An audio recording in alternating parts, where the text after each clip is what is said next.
Good day to everybody out there. So I got some exciting news today. I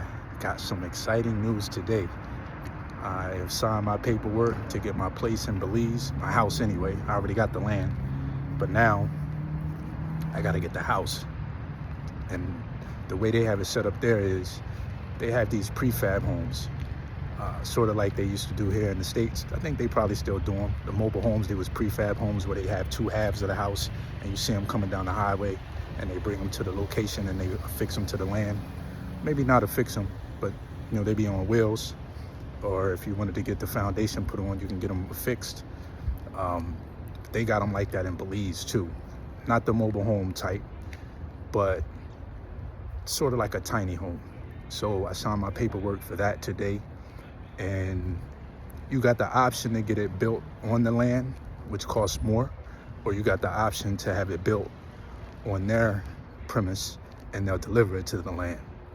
So that's the route I took. I'm trying to be as efficient and cost effective as possible with this because I'm putting basically my life savings into this land so I can grow my own food, be self-sustainable, live off the solar power, well water, and not have to depend on any outside sources for anything, pretty much.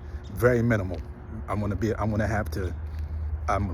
still need Wi-Fi, of course, because I'm gonna be able to use my internet, still have work a long distance, and whatever other little necessities that I will need, of course, that I can't grow on the land, then I'll have to go to the store.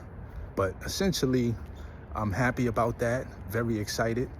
And it's been a long time coming. I got the land in the end of October, and I ended up getting a rental place down there as well at the same time. So I have a place down there that I could go and live in, but I have business to attend to up here, so I haven't moved down there permanently yet.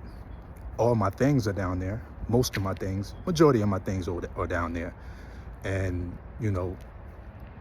I think if I send the paperwork back, because I signed it, but I have to send it back. And I'm gonna send that back tonight, tomorrow morning. And I also have to send half of the bread up front, or half of the money. So once I send that back and I send half of that money tomorrow, then it takes about 8 to 10 weeks. So around the end of March, beginning of April, I'll have my space. And I'm hoping to be down there before then, because like I said, I got my rental down there, a nice little setup, $500 a month. It's 1 bedroom, 1 bath, kitchen, little sitting area, outside little porch, mango tree, tamarind, breadfruit, a couple fruit trees out front. So I'm excited about that. I'm just I'm ready to go, man. This is exciting for me. And I'm gonna bring everybody along on this journey, because just coming from where I come from and being able to do this is very, very, it's interesting, and it's gonna be hard. It's gonna be hard, it's gonna be fun, it's gonna be a lot of good times, some bad times. It is what it is, it comes with the territory. I'm trying to get my stepbrother to move down there with me, and he's very hands-on and likes to get his hands dirty, and he knows how to build and shit. So I like to kind of get him down there so he can build his own little space and dwelling. But my space will be a 2 bedroom, 2 bath, about 520 square feet. Got your kitchen, got you a nice 6x20 veranda, which is a porch, screened-in porch. Those mosquitoes down there are vicious, so you need that. But yeah, it's gonna be great. Because, like I said, the property already has 13 mango trees on it, 1 avocado, 3 coconuts, 3 coconut palms, and several others. But, the garden is going to be something that I'm going to have to construct from ground up. And we're going to get that started as soon as I get down there. I'm going to start planting fruit trees as soon as I get down there as well. More fruit trees, because papayas are one of my top fruit. Mangoes, of course, they already there, so I'm not going to be worried about that. It was an acai berry. I didn't know that was a palm up until recently. I ordered 100 trees of those several months ago. November, as soon as I got the land, I ordered 100 trees of those, but they had to refund me my money because they didn't have any available because it was a drought. So the guy called me back last month and told me that I can go ahead and replace my order because they're available. But anyway, I think that I'm gonna probably get back down to Belize next month because I gotta get a driveway put in. I gotta get the driveway put in, and I also have to get the area carved out where I want to put the tiny house. It's already a little space in the front, but I don't want my house in the front. It's a little over 10 acres. So I want to put the place not directly in the front. I want to create a driveway that makes like a zigzag, not a zigzag, but like some curves to where you can't see the house from the front, from the road. Because I'm right off of a main road too, which is incredible. Because that way I can get not foot traffic, but traffic that's going down to tourist destinations, and when I decide to open up meal, whatever I decide to do, you know. But yeah, I'm excited to deliver that message to everybody because it's important. And right now I'm in Florida, and I would never expect and anticipated to be wearing a hat in Florida because right now it's not that Miami weather. So I'm up here, got a house up here that I purchased a couple months ago. The people that was in the house, they got evicted. I evicted them out of there. They got out of there at the beginning of December. And as soon as they got out, I had everything cleared out. I had to take a trip back to Cali, spent a little bit of time over there, and now I'm back. And when I came back, my goal and my plan was to renovate it. You know, get the carpet torn out of there, put some vinyl flooring in, and get the holes patched up that's in the wall, repaint it myself. I could paint. I'm not a painter, but I'm sure I could paint. You know, go get some rollers from Home Depot or Lowe's and paint the shit myself. I had to get somebody to do the floors. That was my plan anyway. Long story long, I'm not going to do the project because it'll probably take me about $25,000 to $30,000 to get the house up. It's livable now. You know, if you, not to my quality. I mean, I wouldn't live in it, but it's livable as it is. It has heat, water, hot water, cold water. You know, it's somebody can go in there and live, but it's just the carpet is very, very shitty. So I wouldn't advise no one to live in it, but yeah, if someone really didn't have nowhere to go at, they can go in there and live. But I'm not gonna do the work. I'm gonna let the new person that's buying it deal with that. You know, take the headache off of me. Y'all deal with that, get it at a discount, and I take what I take and I go on to my next project and I keep it moving. And I still got that place in Georgia that I bought back in 2023 that's been vacant since I bought it. And that one needs a full renovation that I'm not gonna do any work to. Never had plans on doing any work to it. I'm still not gonna do nothing to it. I'm gonna just sell that as is. And get out of those properties and then move on to the next venture. And then once I'm done with those next ventures, I'm gonna be out of here for good. It's a wrap. But my stepbrother, he's gonna come down to Belize with me. I know he is. He works up here. I'm an entrepreneur. I move around as I please. But he works up in he's up in Boston right now. And that's where he's from. So he's kind of working, and he's already agreed to come down for like a couple weeks, get a feel for it, because he likes this whole concept. He didn't really know it was attainable and touchable until I'm like, yo, I got the land. Now that I got the land, all these properties that I'm bought in the last, I don't know, since 2016. And, you know, I don't want to say he doubted me, but it was like some reluctancy there to not believe what I was doing and what I said I was going to do until I got it. And now it's bought. He went and got his passport. So his passport came last week. Cause I don't really want to be down there by myself. I mean, I could do this shit by myself. It is what it is, but I'd rather be down there with somebody that I know, or, you know, someone that I'm familiar with, because, you know, that is a new territory. It is a foreign land, you know.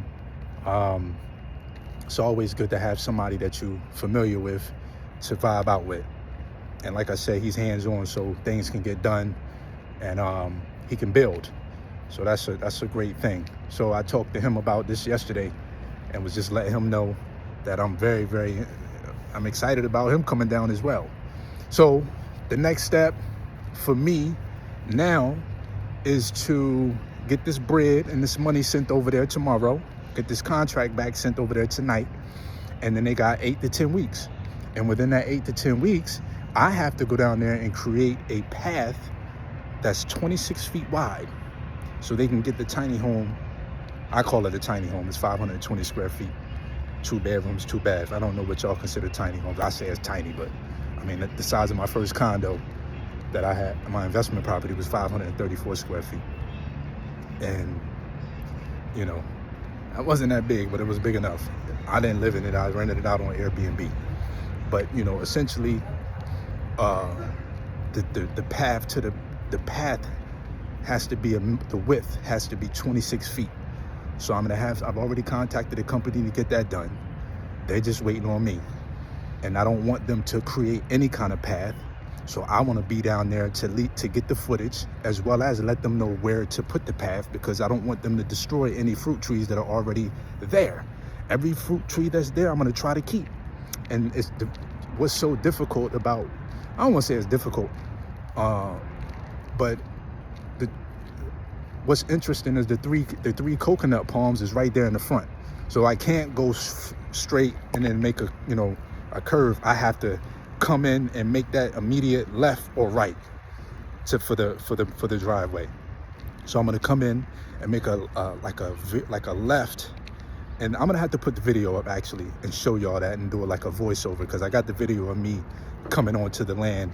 But I'm gonna have to make that left and then come around, you know, and then go around the coconut palms and then go back some, and then have that space cleared out, like a nice little, I don't want to say circle, but a nice little area cleared out to where the tiny house can go.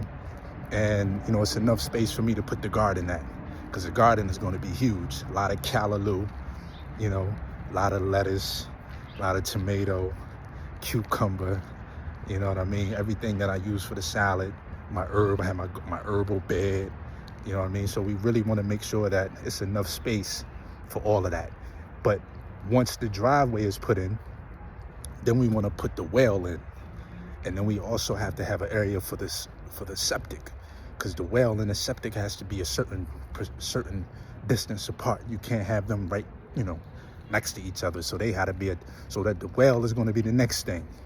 And then once the well is in, we ready for the tiny house.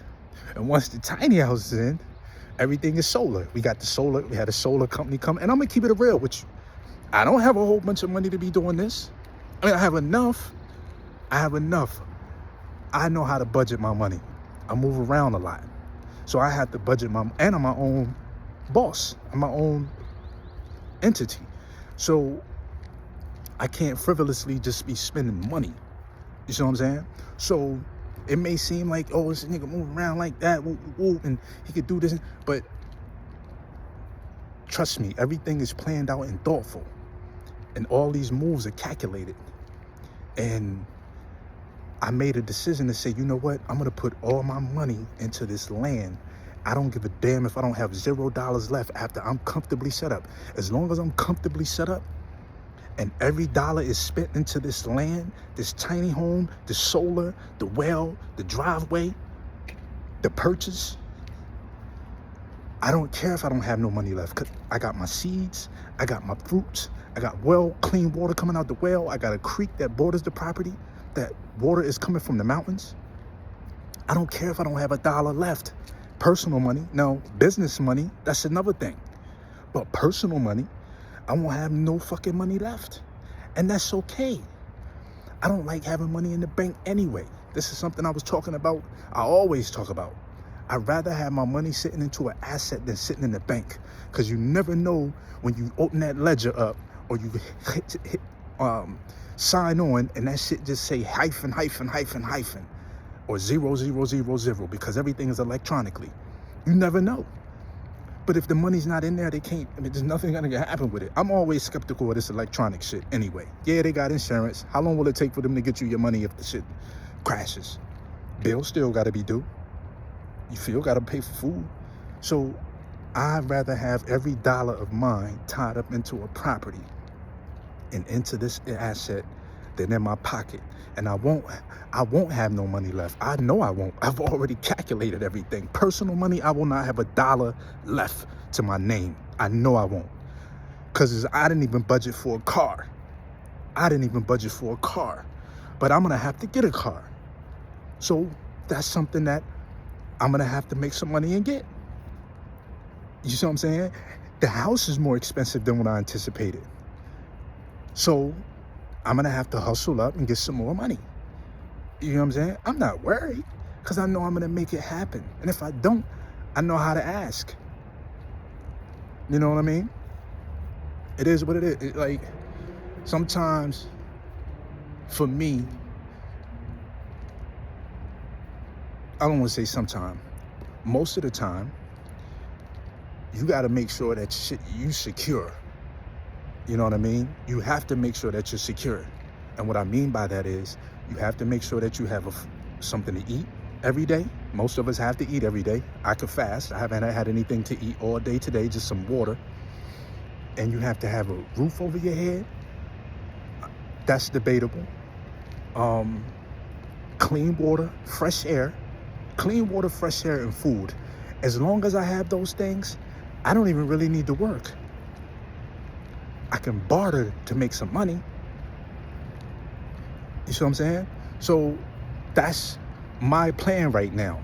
I want to be completely self-sufficient and sustainable. Barter with next door neighbors. The neighbor next to me, he has a farm. Coconuts, bananas, and what else did I see over there? He has something else over there. It was like 3 different fruit varieties that I saw. So I'm going to have to learn how to barter. It's 13 mango trees. I can't eat all them damn mangoes by myself. So it'll be a lot of things that we're doing with those mangoes. A lot of trading, a lot of bartering, a lot of giving back, a lot of eating. I'm a big fruit guy. I could deal with the 13 mango trees. Mango season down there is May through September or October. That's 4 or 5 months of eating for free. I can eat mango. I wouldn't want to just eat mangoes all day, but papayas take about 6 months to a year to grow. 6 months in great fertile soil, which I did have a soil test and a soil analysis test done. Soil is pretty good. Needs to be, needs some of the soil to be replenished and, the organic matter to be, or the pH to be brought up. That needs to be brought up. So they told me some limestone or something to help with that. But for the most part, you got, the mangoes, you have the coconuts, you have the avocado, the breadfruit, the star fruit, the plums, the plantains, the wild bananas. Listen, we are straight to start off. And I'm not mad about that. When I first got it, I don't want to say when I first got it, but when I first put it on the contract, I wasn't even aware the damn fruit trees was on there. I didn't figure that shit out until about 2 or 3 weeks later. I'm like, what? Because I was just happy, like the location. I'm like, it's okay, this is over 10 acres, which I don't even really need all that. You don't even need all that to get no food forest going. Man, listen, a good ½ acre to an acre, you straight. 10, you hella straight. That's super. I'm not gonna be able to do that like that, and that's the one thing that I'm learning by looking at videos online. They say, people saying when they start in their food forest, don't try to cultivate so much of it. Start with a small piece and grow, because you get overwhelmed trying to do a lot of it. So start with a small piece, like a ½ acre, maybe a ½ acre. Start and work that way, because if you try to do too much, you become overwhelmed. And I don't want to have that happening. And I really don't want to be tearing down a whole bunch of trees. I want to keep as many trees as possible. I want the land and the trees and the fruit trees and everything to kind of work together. So the synergy is there. And, I don't want to be tearing down and just destroying the very things that provide us fresh air. So as minimal demolishing that I have to do, I will do. You know what I mean? And If I make some extra money, then I'll get a smaller little house brought to the land for someone to come, like a caretaker. Because I've never done this before a day in my life. And I'm not going to sit here in front like I have. But one thing I did try was I grew a garden last 2 years, about a year and a half ago. Not this past summer, but this previous summer before that. I grew a garden with everything from seed, and I did very well. So I know how to start a garden. But when it comes to these trees, that's another ball game. You know what I'm saying? That's another ball game. Taking care of the soil. You know, what they call it when you clipping the trees and shit. You know, doing all of that and using all of that as mulch, and I won't say mulch, but I'm having a brain freeze. But I don't know nothing about this when it comes to the expertise. I don't know. So I'll get someone that's close by, has the time, you know, maybe free, and, you know, wants to come and, you know, here's a space to stay. I'm gonna need your help, and this is how we're gonna do it. And that's how it is. And lean on my friends with the experience. My friends that have the experience, they come down, they let me know how I had to go and what they feel like how I should design it.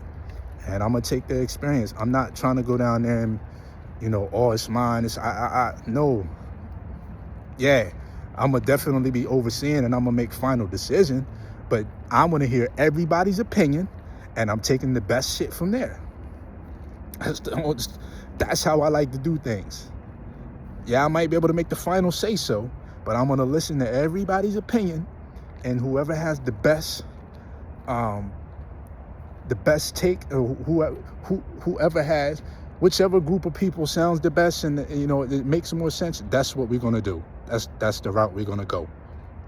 But yeah, I'm just super excited, like, considering where I come from and where I am now, because just being able to wake up every day and hearing the birds in a tropical location every day is it's not going to get no lower than 68 degrees outside in the wintertime. You know, you have a rainy season, you got a dry season. To wake up every day to hear the birds chirping, to wake you up out your sleep. You go out, it's fresh, warm, humid air. That hits your skin, it's beautiful. I just got out of the shower. But that sun hits your skin, that vitamin D, like, my appetite diminishes down there in those type environments. I feel so much better and so much fresh. I feel home. And then the food, not having any insecticides and pesticides and herbicides and all that, those chemicals and shit that's being sprayed, I'm going to be feeling so good. And, you know, in years to come, it's just going to show me so many things to do with the land and provide for other people. Family come and visit, you know. I'm just like, I'm overjoyed. I'm very overjoyed.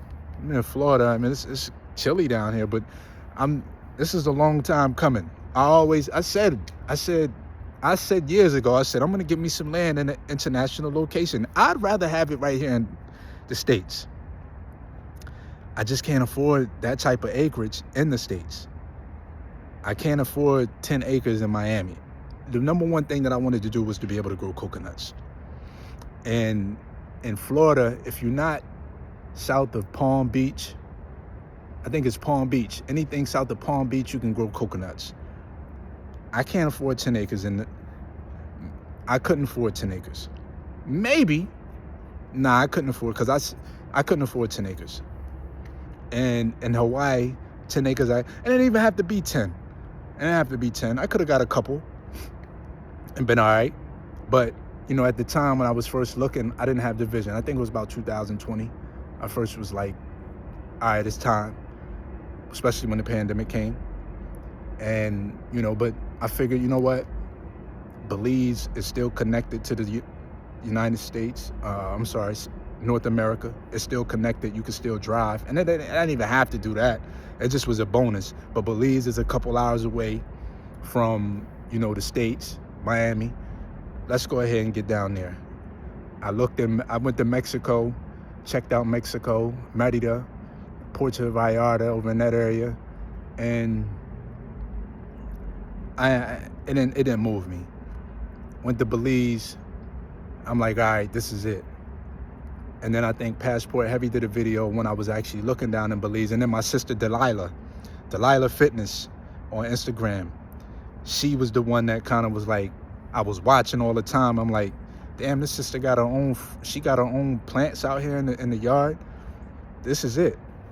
I'm going down here. And then I was up in Delaware. I spent a lot of time up there, like Philly, New York, Delaware, DC. When I was up in Delaware at this restaurant, at vegan joint, and sister in there, I was talking to her, and I was talking about buying land in Belize.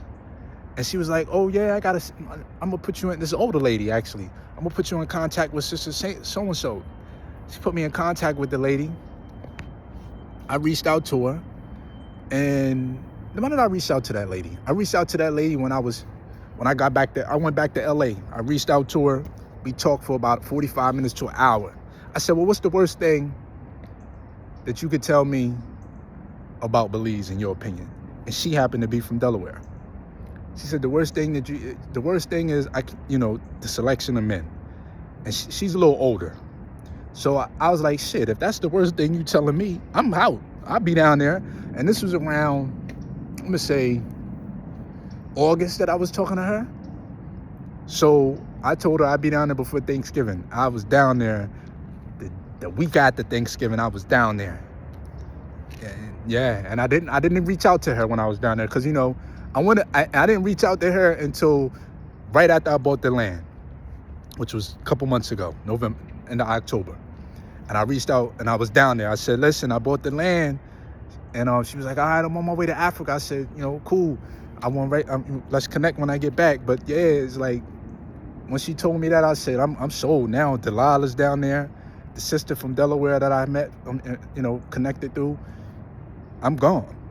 So that's how Belize became my choice. And I could afford to pay cash for the land. I didn't have to worry about no more. I don't deal with mortgages. I can't, unless there's only certain ways that I deal with a mortgage. But I could pay cash for the land. I don't have to worry about paying nobody. I got my little taxes every year. That's another thing. Property taxes are super low, and cost of living ain't that much. Paying $500 for a one-bedroom space that's completely renovated. That's 25 minutes from the beach. Less than that really, but the part of the, that I like that goes about 25 minutes. So, but I was sold on Belize. And, if anybody, and what I'm going to do, that's the reason why I'm documenting this journey is, it's always going to be a historical references for my kids when I, decide to have, an abundance of children. And it'll be a historical reference for me and my family. And, for other people that's coming behind me to be able to look at the journey and pick up on the mistakes that I've made, that's what it's about. You can learn from the mistakes that I made, like I've learned from other people's mistakes that they've made. So that's why I'm recording this. I mean, why not? It is what it is. The more I put out there, the more I feel like I'm giving back. So that's where I'm at with it. I'm gonna continue to keep doing these videos on Belize, the progress in Belize. We're gonna show all of that, everything. And that's why, yeah. But that's it. I'm not gonna make this, I'm already 29 minutes in. I feel a little drawn out. I don't really do long videos, but I'm gonna try to get into longer form videos just because if it makes sense, it makes sense. If not, it don't. But anyway, everybody have a good day. Like, comment, and subscribe to the video. Let me know what y'all want to see in regards to when I get to Belize, because I'm gonna not only be doing more stuff on the property, I'm gonna be actually exploring Belize, going to a lot of the tourist destinations and the caves and the Mayan ruins and other countries that's surrounding the area. We're gonna be doing a lot of good things. But I'd like for y'all to like the videos, get them in the algorithm so people can get to see what we got going on and what we sharing with the folks. All right, everybody have a good day. Enjoy. Peace.